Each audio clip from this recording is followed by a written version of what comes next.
Hello everybody.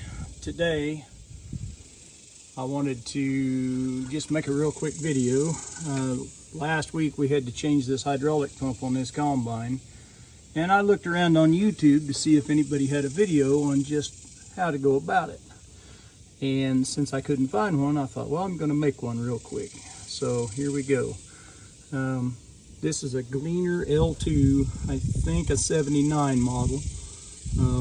Some of the older ones had a smaller pump, this one actually had a smaller pump. This was a larger pump that we got off of another machine, but we had to do a little replumbing to make it work. Some of the non-hydrostat versions have a single pump. This is a double, but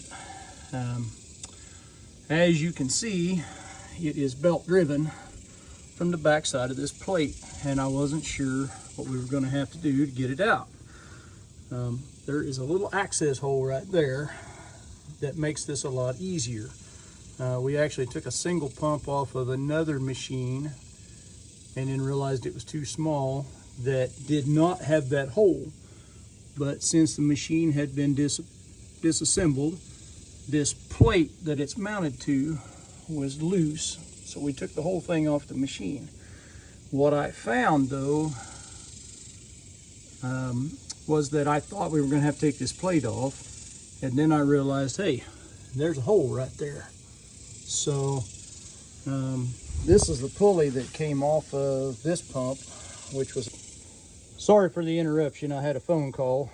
Anyway, this is the pulley that came off of this pump, and this was a bigger pump on, I'm assuming, a newer machine, so it had double belts. My machine only has a single, so there's this little set screw right here. If you get that pump rolled around there just right, you can take an 8-point socket and reach up in there and loosen this plug, this screw. And once you get this backed out far enough, this pulley is on a keyed shaft.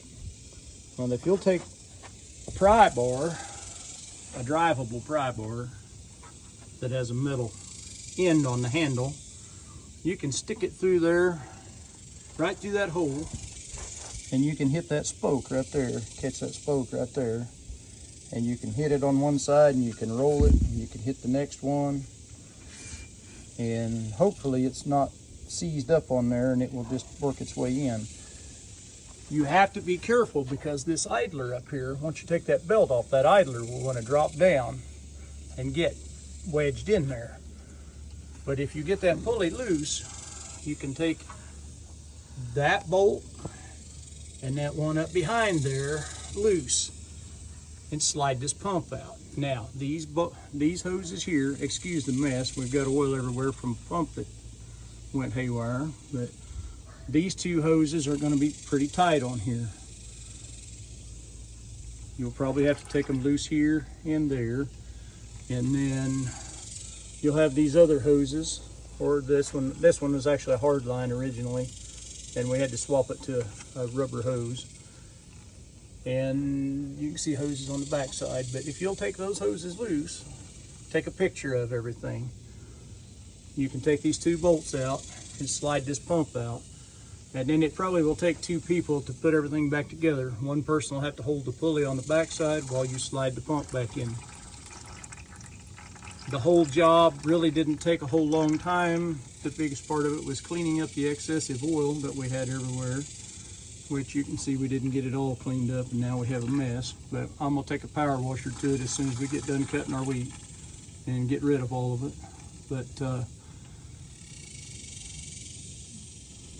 this, being able to take that apart there, some of the plates don't have that hole, but having that hole there saves a lot of work because you don't have to take this whole plate loose. There's a bolt there that holds it, and another one back behind everything back there. So I hope everybody enjoyed the video, and I hope that this can help somebody else out, since I couldn't find a video that showed any of this.